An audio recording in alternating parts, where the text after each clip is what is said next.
What if I told you that the prophecies of 2012 have started to come true? Scholars around the world say the increasingly regular and deadly natural disasters that we're seeing were long ago predicted by ancient societies, and that they may point to something even more ominous. They say that even the political upheavals of the last year are a sign of these predictions coming true. Among the most frightening of these predictions was made by the Mayans. Once the most sophisticated astronomers on the planet, they foresaw much of what seems to be happening right now. They also predicted the exact date the world would end, December 21st, 2012. It is time to decode the prophecies of 2012. I'm Brad Meltzer. I've spent my life collecting stories, signs, symbols, and codes hidden in plain sight. Some have become the basis for my novels, but I've only scratched the surface. And now history's given me the resources to investigate the rest. This is Decoded.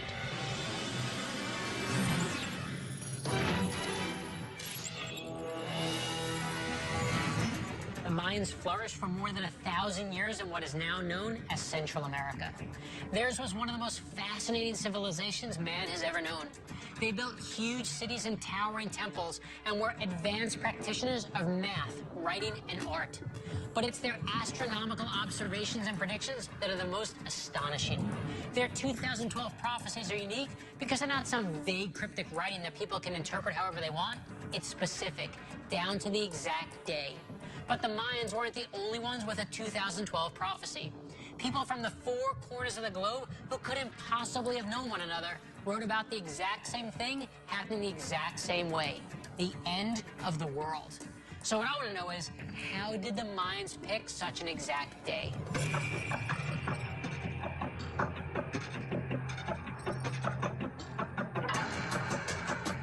We're investigating the year 2012 and wondering why the Mayans chose that year. On December 21st, 2012, is an optical alignment of the winter solstice sun rising at the dark rift at the center of the Milky Way. And it seems plausible that they spent several hundred years trying to establish which was the exact alignment that represented the cyclical transformation. One interpretation of the prophecy is that the Mayans chose the date December 21st, 2012 because they foresaw that on that date, the rising sun would be in perfect alignment with the center of our galaxy, the Milky Way. And it creates a celestial point which has come to be known as the Dark Rift, and that is straight out of Mayan symbology. The galactic alignment is represented by what's called the Hu-Nab-Ku, an amazing image that looks like it could have come straight from the Hubble telescope.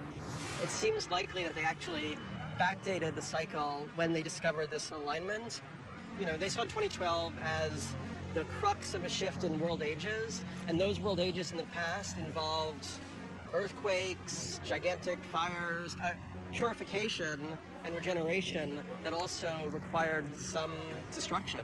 So extraordinary they chose that date as a crossroads from so long ago. You know, we can see all these trends that are converging right now. We have peak oil, species extinction, accelerating climate change, global financial meltdown.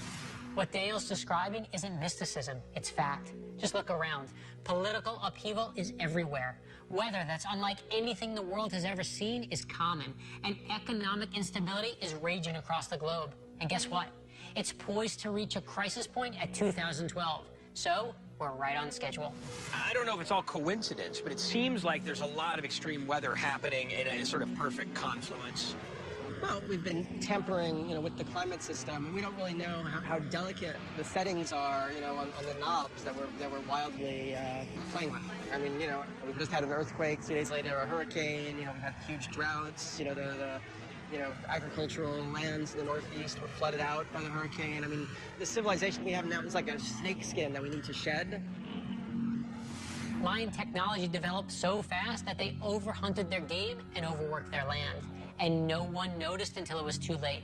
Sound familiar? Daniel's drawing an obvious parallel here, but who we need to hear from is a Mayan expert.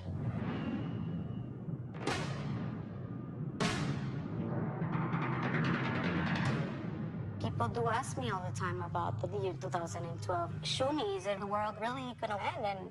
And I always say yes. So on December 20th, 2012, what should I do? I always say people should be in good terms with themselves. People should be in good terms with their visions. The worst thing you can do is go with fear. If you're gonna go grateful. That sounds like preparing to die. Yeah. You're supposed to die to become a new person, to renew yourself. Shuni is a Mayan daykeeper. Daykeeping is an ancient tradition that combines the disciplines of mathematics, astronomy, and calendar keeping to record the past and predict the future. They are also readers of Mayan symbology. One of their most common symbols depicts a snake eating its own tail. It's this idea that the snake is both destroying itself and renewing itself at the same time that Shuni is now referring to. I think the whole planet is in trouble. You know, we're all not sure what's gonna happen. The role of daykeeper was sacred in Mayan society. They performed divine rituals on important dates. And that last and most important date is coming up soon. What do you think that end of this cycle could look like? I mean, could it be catastrophic? There's many theories when it comes to what's going to happen on December 21st, 2012.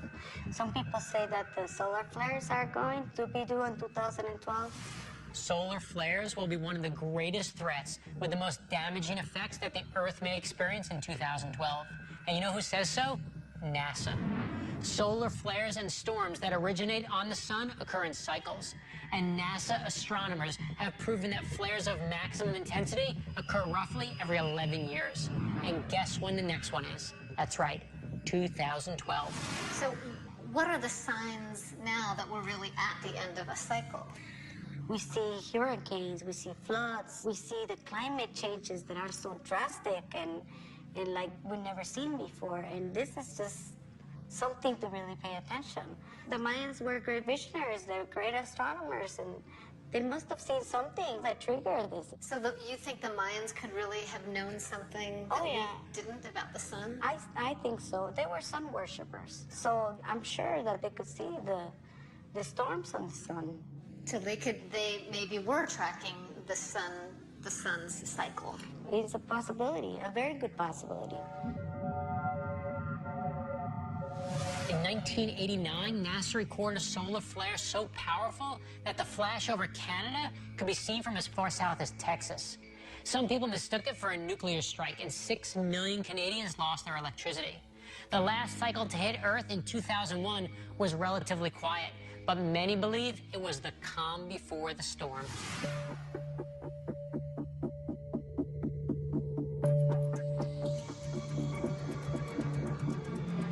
Solar flare is basically an eruption of solar gases from the sun. The sun is a bubbling thermonuclear bomb.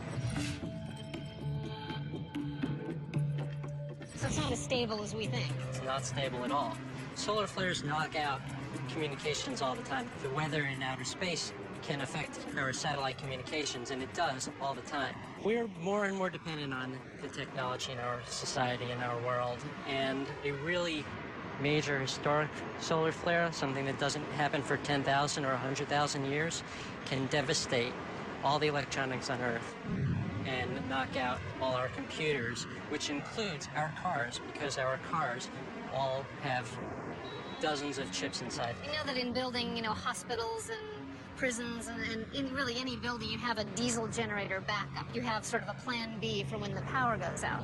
But that's only for 24 hours. What do you see happening if we have a large power outage? A large power outage on a national scale? Yes. Would ground the transportation fleet for food. We don't have very much food on hand. People go to the store to get their food on a pretty frequent basis. They don't carry large stocks of food in their homes.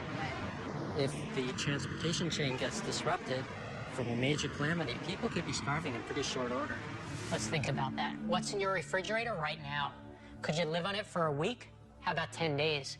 Let me put it this way. 72 hours after a massive solar flare hits, the store is out of food.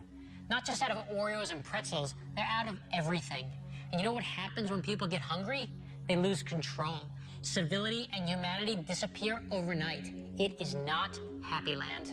Assuming what you say comes, I mean, if we don't have food stockpiles, what's going to happen? Millions of people will die. And you're expecting one of these. We are expecting one anytime, and it could come tomorrow. And if it were to come tomorrow, it would be devastating. It would be historically devastating. You know what's scary? The Mayans predicted something else centuries ago. Sunstorms. Sounds a lot like solar flares, right? The most terrifying thing to me, though, is how shockingly unprepared we are for this.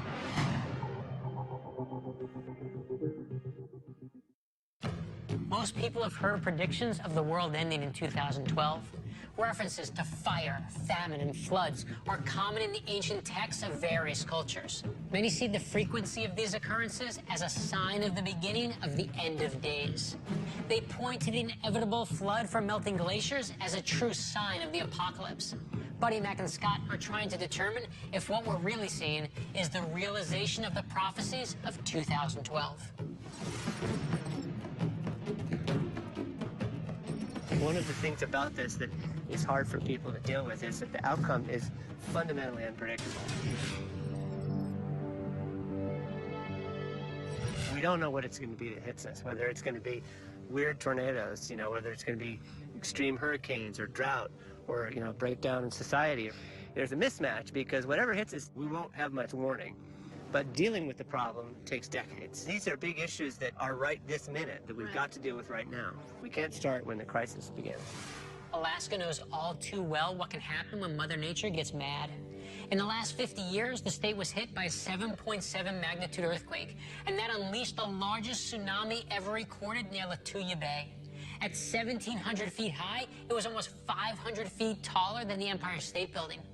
Then the city of Anchorage was literally torn apart by a magnitude 9.2 quake. That's 9.2 out of 10.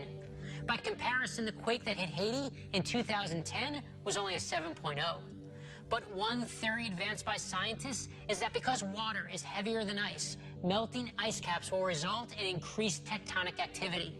So the oceans will actually be heavier and push down harder on the Earth's crust, causing more violent earthquakes and volcanoes than we've ever seen before. As you know, a lot of people are fixated on 2012. Do you think there's any chance that 2012 truly is the year that we hit some kind of deadline for our civilization? I'm afraid the years right now already are pushing beyond a tipping point where you look at the ice on the Arctic Ocean, which seems, oh, who cares about that? That regulates the climate for the whole world. And we're already beyond the point where it's shrinking quickly enough that it's not going to come back. Right. When we talk about the tipping point, what scares me is the word extinction. You know, if something is gone, if a plant or an animal that we're used to relying on or is part of the chain is gone, it's gone, and there's never any bringing it back. Is there any of that going on that you see now in Alaska? Yeah, it's going on all around us. We've got extreme changes in lakes and ponds, you know, drying up in some places and changing their shape in other places. You know where you can also find a prediction about massive planetary changes? In the Bible. The book of Revelations describes the end of the world coming when 7 signs have arrived. The 6th of the 7 signs tells of earthquakes, the seas turning dark and chaotic, and other terrifying changes to the physical world. You get species moving north, fish into the Arctic Ocean that used to live in the Pacific, and then the farthest north species, like the polar bears and seals and walrus, there's nowhere north for them to go. There's not enough room. You know, that's what you're seeing the beginning of an extinction process, because you simply can't have as many animals anymore. There's not enough room for them. As you're describing the scarcity of food, overcrowding, then you could be describing pack behavior, and kind of looks like a little shot of our future. Yeah, different people respond in different ways. We have the capacity to work together and deal with these things, and we also have the capacity to tear each other to pieces. So in Anchorage, we're at the long end of the supply chain. We're all kind of interrelated, and I've been told that the ships stop running, the planes stop flying into Anchorage. We've got 2 weeks before the food is gone and grocery stores are empty. So what would stop the planes and the ships from coming in with food? Changing the climate, extreme weather events. You know, in the 1964 earthquake that hit Anchorage, the waterfront was destroyed, and they you know, the military had to supply us, and communities were destroyed. I mean, the thing about climate change is we're doing a huge experiment, a huge roll of the dice. You know, everybody is interconnected by this technology that is very fragile, we're learning, and we're messing with the climate, we're messing with the basic environment in which we operate that technology. The outcome is pretty unpredictable. You know how they say you can never go home again? McKinley grew up in Alaska, but she hasn't been home in a few years, so it literally isn't even the same place. The ice caps have melted, the sea level has risen, and the glaciers have receded.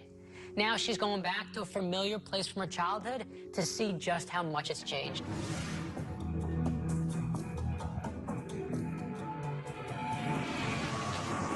Wow. Oh my God. Look at this, you guys. Oh my word. The Portage Glacier, well, that is amazing. Holy cow. It looked like this from way down there when I was You a mean kid. from that point where you can see?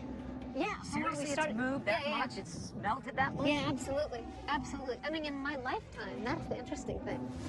Just to put what McKinley's describing into perspective, 99% of the glaciers in Alaska are retreating. North America's largest loses miles of ice each year. The situation is even more dire in the lower 48. A recent U.S. geological study predicts that Montana's Glaciers National Park will have absolutely no glaciers within its border in just 20 years' time. I mean, doesn't that just tell you that there's something to this? I mean, there's some weird stuff going on. Yeah. We've got hurricanes, tornadoes, the likes of which have never been seen. An earthquake in Japan that actually tilted us 10 centimeters off our axis. That's weird. So That's amazing. are we willing to admit that something's a kilter? What do you think is the most likely scenario, though, in 2012? If something's going to happen, what do you think it's going to be? All I have to do is look at Japan. So there's an earthquake, then there's a tidal wave, and then because of that, there's a nuclear disaster. Okay, so... With a volcano Oh. starting. So we have 4 things. And if we added in a few more, and you had just a confluence of weather events and geological events that happened, earthquake, tsunamis, hurricane, tornado, and then you get something like drought. You've got people who don't have water, and they've been displaced from their homes in large numbers. Then what happens? I think you guys are right. What scares me the most is when the food runs out, Right. and when the water runs out, and there's no place else to get it, we're going to start taking it from each other. And what wouldn't you do for your children if they were hungry or thirsty? Just about anything. You would do anything, and you would do anything for your kids. Well, right, and the scary thing is, depending on who you talk to, they say that if you're out of food and water, that it takes between 4 days to a week before you become armed and dangerous. Right. And if those things happen, and all those natural disasters occur at the same time, and we start doing that to each other, it really is the end of the world as we know it. Yeah, I mean, what scares me tremendously is if you happen to survive the earthquake, the tsunami, and the hurricane, your problems are just beginning. The legendary coach John Wooden once said that failing to prepare is preparing to fail. So here's the test. Answer the following. Do you know where to find fresh water? How about shelter? Who would you trust in case of an emergency? 2012 is right around the corner, so you might want to start thinking about it.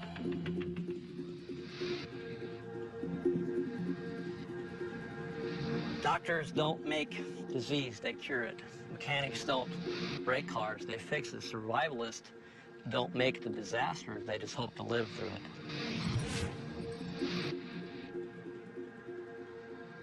Frankie, you've actually prepared your entire life around surviving it? I have a group of people who feel as I do. It took me a long time to find these people, and now I'm comfortable with the fact that I've got 20 people that watch my back. So I can have all the guns and gears that I want, but I gotta sleep sometime. It's easier when you have a group to take care of, you know. Someone chop the wood, someone to stand guard, someone to be the medic. They're gonna be your best friends. People that think like you. Our mantra is we got your back. And if you're a member of my group and I tell you I got your back, that means if you perish, if you die, I'm coming for your wife and kids. They're gonna be saved. And that's exactly what I expect from my people. It's a very military-sounding thing. But it is, there has to be some kind of a structure. Someone has to be in charge, yeah. You're talking about essentially starting over with a new community. Right. Those people who would try to get into this alone by themselves, they gotta wake up. They've really gotta wake up. They're gonna need help. They're gonna need lots of help. So, Frankie, what are you doing to prep for this? We train every month. We plan, we strategize. We've marked every evacuation route out of this city. We have strategically placed supply caches, food, clothing. We have medically trained people, ham radio operators, psychiatrists, psychologists, mechanics, you name it. When this thing hits, do you all know where you're supposed to meet and live together? We have a notification system that, when available, is used by telephone, cell phone, text message. And one of our event triggers, in case the cell phones go down, we all have radios. Should batteries fail and everything like that, and pretty soon there's no electricity, no technology, you still have a contingency plan. The lights are out 14 days from there. We're living in a 15th century state. You have no power, you have no fuel, you have no place to get food, and we make our own. You make your own Alternative energy sources and generators. That is awesome. Frankie Shine's not satisfied with a couple of jugs of water and some canned food. He's talking about generating electricity. This is a man thinking about long-term solutions. No power, no water, no communication system. Not a problem for Frankie. The man has read everything he can get his hands on about the end of the world. The Mayans predicted the purification of the world. Every other culture, race, even Holy Bible, the Quran, the Torah, they all predict the end of the world right about the same time. Some of the language is different, but when you take all of the dots and connect them, they all lead to the same thing. Some big trouble. Let's assume for a minute that happened, a perfect confluence, a perfect storm, and, you know, my neighbors are really thirsty and really hungry. How many days until they become very dangerous people? 4 to 7. Can you even imagine the scenario if it played out like that in New York or Los Angeles? Devastation on a scale that would make Hurricane Katrina look like a cakewalk. The anticipation for the year 2012 has been building for decades. The fascination has been centered on prophecies that foretell the end of days. The most famous of these writings comes from the ancient Mayans. They predicted global chaos in the form of severe weather and that upheaval across the planet would precede these times. Buddy Mack and Scott are now examining whether or not some of the Mayan legends may be coming true.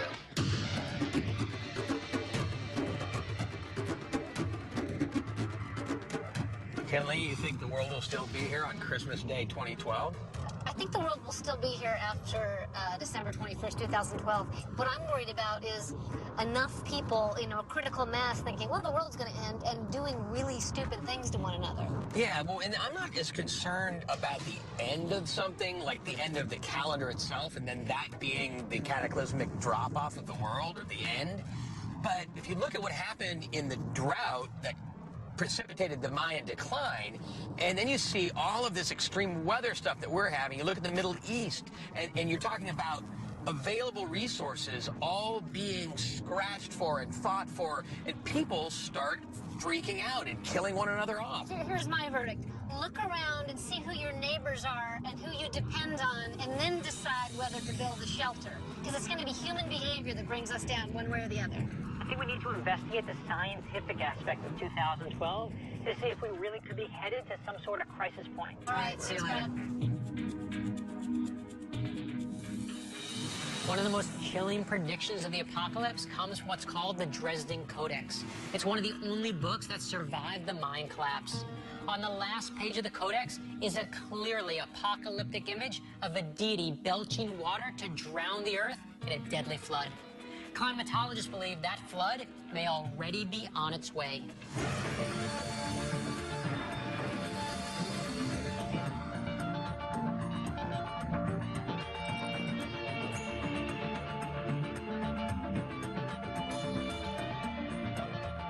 We will have 3 to 6 feet of sea level rise within 100 years, which would turn this beautiful Everglades into an estuary. So what will this area look like in 100 years? So by the end of the century, or within 100 years, this area is going to be underwater. We're only a couple feet above sea level here. As the salt water encroaches, the freshwater marsh will die, and the organic matter under it will decay very rapidly. We're seeing this in the lower part of the Everglades. Right. And the accelerating rate of ice sheet melt, both on Greenland and Antarctica, if you just look at the acceleration in that we see now, we're really forced to have over 4 feet by the end of the century. Don't think that if you have 4-foot rise or 5-foot rise that now you live with that. You don't, because it's an acceleration. And if we're, let's say, at 5 feet by the end of the century, sea level will be rising at a foot per decade. Now, Forget the Everglades. Try to manage the port facilities in New York City with sea level rising a foot per decade. Right. I mean, this puts the world into chaos and will test the very fiber of civilization. Think about what Dr. Wanless is saying. Rising sea levels will be catastrophic for Americans. Coastal cities like Jacksonville, Seattle, Galveston, and even Washington, D.C. all have sections that are below sea level. Storms like the hurricanes we've experienced in the last couple of years wouldn't just devastate them, they would change those places forever. As we look in the past, as we came out of the last ice age, sea level was over 400 feet below present level. We had these big continental glacier ice sheets, and sea level didn't rise like this. It had these collapse of ice sheets, and kaboom, up it went. And these rises are from 3 to 30, 40 feet. What happens if this area gets under 3 or 4 more feet? What happens all over the place? All the barrier islands in the world will be abandoned. All the deltas in the world will be abandoned.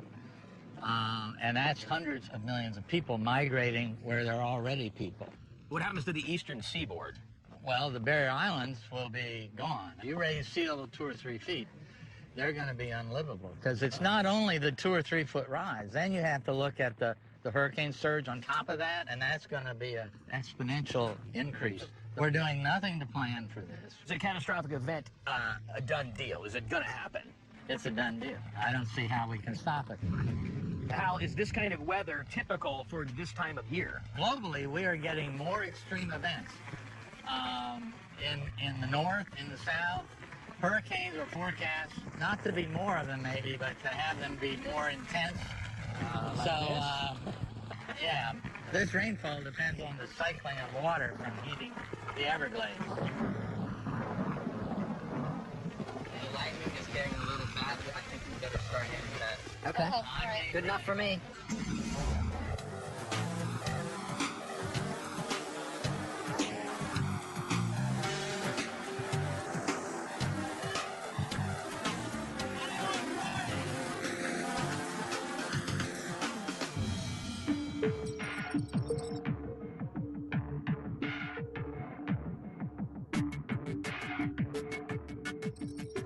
The most terrifying aspect of the 2012 prophecy is that it doesn't just predict disaster, it predicts global disaster.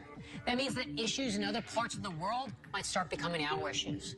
When you run out of fresh water, you go after your neighbors. The Middle East is the best example of this. So let's ask it, what do we have to look forward to here in the U.S.? If you look around the country and you even look here in Texas, we're seeing a lot more extremes in the weather, both extremes in the hot temperatures, extremes in cold temperatures, and extremes in precipitation and even violent weather, the number of storms that we're seeing. Just in the last few years, if you look at all of the extremes, this is really somewhat unprecedented in the fact that we were in a drought just as bad not only 2 years ago. And here we are 2 years later, and we're talking about a drought that should even be worse. Just how bad is this drought? This right now is ranking as one of the worst droughts in Texas history. You're looking at Lake Travis right now, and the lake is about 40 feet below what we consider full. Our last significant rain we saw here was now about 10 months ago. The amount of water flowing into the lakes right now is at almost an all-time low. Is it by chance, or is it something that's really happening? And I really think something may be speeding this process up. Want to know what kind of problems a lack of water can cause? Look back at mankind through the ages.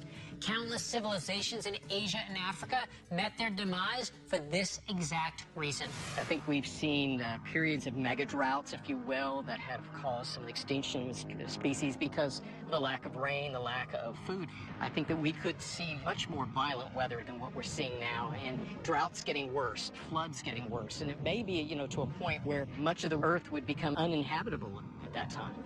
To put this in perspective, recent droughts in the southwestern United States have been so bad that one Texas city actually had to resort to processing raw sewage runoff into drinking water. But here's the scariest part. Meteorologists are predicting that the drought will last the rest of the decade. Prophecies of 2012 are dire would be an understatement. Now people are speculating that those predictions are starting to be realized. The most concrete of these predictions came from the ancient Mayan culture, who suddenly disappeared centuries ago.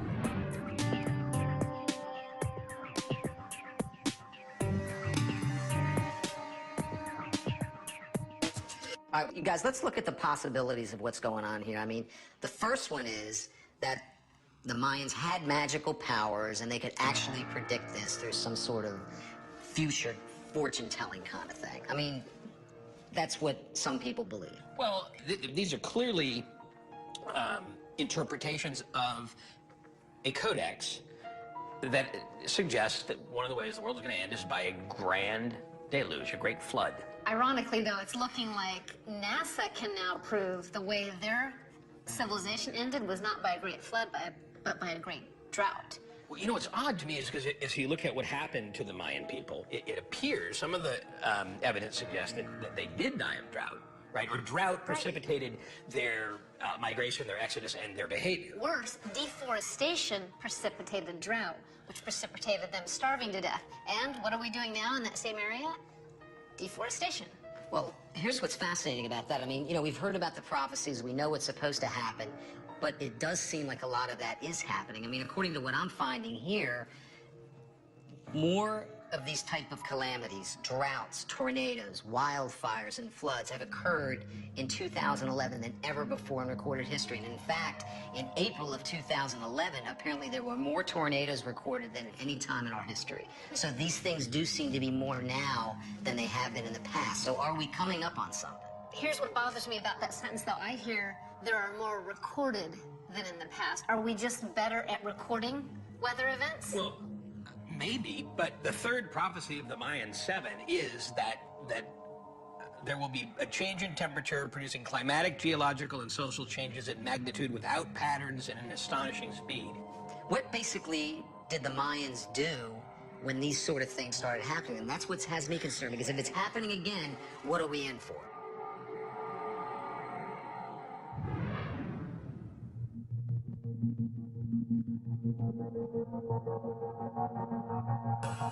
If the Maya were still around today, and what would they be doing at the end of this long count cycle? In all societies, when we have these kinds of cycles that occur, there's always some anxiety towards the end of them in terms of what's going to happen, or will we continue, will we renew. In the case of the Maya, at least, the thought would be that those decisions are with the gods, and we're doing what we can. Yeah, but what worries me is you can make some parallels to what we're going through right now. I mean, you could make the case that we're in some environmental peril, right? Absolutely. And political and Political, financial, social, yeah. that's right, all the way around. And so what tends to happen is times are rough, you replace those who are supposedly in power and supposed to take care of these issues. We're seeing around the world today where there are lots of uprisings. Things have not worked out well, they're not improved, regardless of promises. No matter what kind of sacrifices you make, no matter how many big buildings you build and so forth, things are not good for most people. Eventually that will change political life. There's a tendency for civilizations to think that they're invulnerable, that somehow we can work our way past it, or technology is going to solve our issues, and it's not really that simple. So we're just as vulnerable in many, many ways. We have some of those same issues that come about, but we tend to think that we're sort of beyond that, that somehow technology will save us, and there's certain things that we may not be able to get past. Isn't it true that in preparation for a cycle renewal, there would be ramped up human ritual sacrifice? There is ritual, particularly by the ruling elite, that is the more visible ritual that's taking place.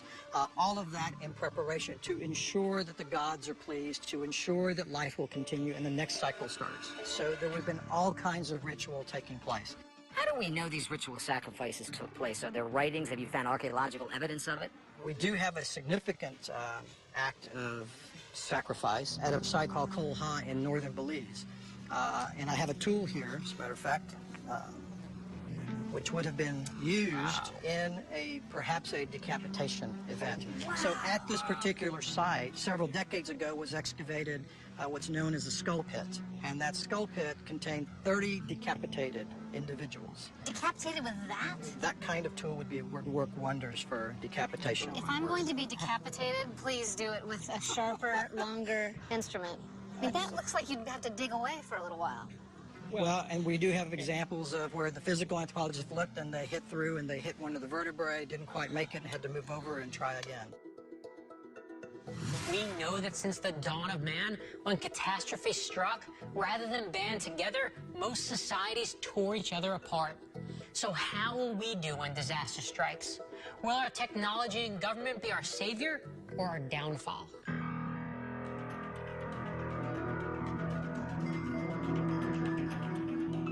investigating 2012, the potential end of days. And let me ask you, I mean, should we be worried? Worried for 2012? I haven't signed on the dotted line for that one. But blackouts are a reality. Natural disasters are a reality. When this one-day event turns into a two-day event, you're going to see a paradigm shift in behavior. And the barometric pressure is going to rise, and people are going to fail. When a disaster occurs, what happens after the disaster? What you have is a perfect storm of calamity.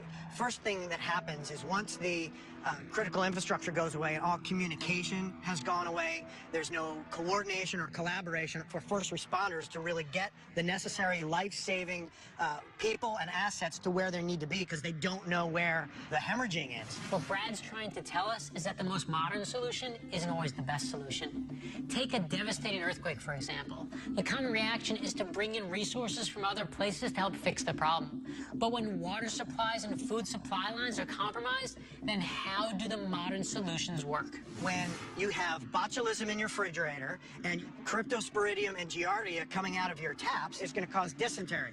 When you have a whole lot of people living in close proximity, personal hygiene is going to become a significant issue. And unfortunately, we won't have access to go get antibiotic therapy. So the disease is going to manifest with the elderly and the young first. And then as healthy folks in midlife are trying to look after those people and care for them, we ourselves risk infection. You're talking about something like a modern plague almost. That's exactly what I'm talking about.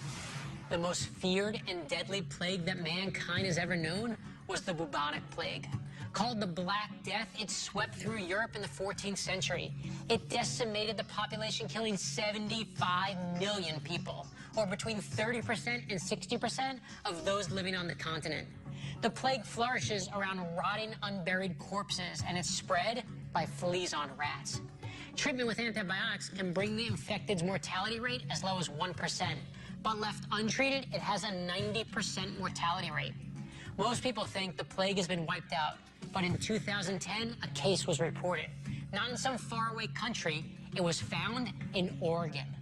All you need for another occurrence is improper burial of the dead, contaminated living conditions, a lack of doctors and medical supplies, or basically the conditions following any natural disaster. Message: don't go to Oregon. So let's talk about how uncomfortable we are. We're going to hunker down. Then we're going to look for help. We're going to reach out to the people that are close to us because we can't call anyone, and we're going to band together. And unfortunately, what's going to happen over time is there's going to be this Darwinian natural selection that occurs of which little group that pocketed together and this little group that pocketed together. Quite frankly, it's about the size and stature of those that are in that group that are able to overpower the other groups and take that life-sustaining tools and water and food. So speaking of water being contaminated, your food not being preserved, but what about when the Mayans, when it started getting ugly for them, they were dangerous to each other? It's true. You're going to have a lot of lawlessness and chaos. We have a term that we call 3 days to animal, and it's usually based on water. If you deny somebody 72 hours of fresh, clean drinking water, you're going to go through various stages of chaos, which is going to end in dementia, and then they're going to lose consciousness. You're almost like describing these water-deprived zombies. That's exactly a perfect term for it. And then when you have physiological manifestations of dehydration, people are not going to be thinking rationally. And when they understand that they're under this type of threat, they're going to want to make sure two things: that they're okay and that those that they care about are okay. And it's amazing what people do to others to almost guarantee that. Water is the most precious resource. Money doesn't work, your credit card doesn't work, and your Mercedes isn't going to help you. One of the best things that we can do is take a whole bunch of things that we call COTS, or commercial off the shelf. These are things that you can get at any grocery store or any box store. You want hard goods, canned goods, 50 gallons of potable water in your garage. You want water filters in case that goes away. These are things that are not difficult to get. The problem is we don't do it. Just know that other people that maybe aren't as prepared as you and your family are going to get desperate. You want to be able to defend yourselves because there will be an incursion. Guns. Yeah, bad guys have guns. So the good guys have to have them too. The world's demise in 2012 was predicted by the Mayans, the Hopi Indians, and even Nostradamus. The convergence of belief in the idea that the world would end in 2012 seems to have many around the globe on edge. What may be even more disturbing is that it seems like some of the key events leading up to the end of days may already have begun.